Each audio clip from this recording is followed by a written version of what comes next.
Muling ipinakita ng Cavite PNP ang malasakit nito sa komunidad matapos magsagawa ng outreach activity para sa mga mag-aaral ng Aguinaldo Elementary School sa Barangay Tabon 2, Kawit, Cavite.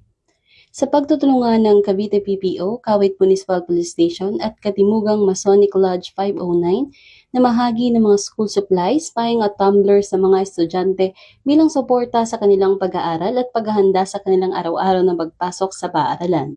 Layunin ng programa na makatulong sa mga kabataan sa pamamagitan ng pagbibigay ng mga pangunahing kagamitang pang-eskwela at sabay na palakasin ng ugnayan ng kapulisan at komunidad.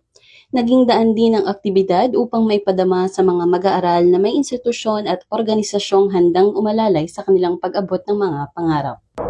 Sa tulong ng mga katuwang na organisasyon at stakeholders, matagumpay na naisakatuparan ang mga programang naghatid hindi lamang ng mga materyal na tulong, kundi maging ng inspirasyon at pag-asa sa mga batang benepisyaryo. Patuloy na pinalalakas ng Cavite PNP ang mga programang naglalapit sa kapulisan at komunidad.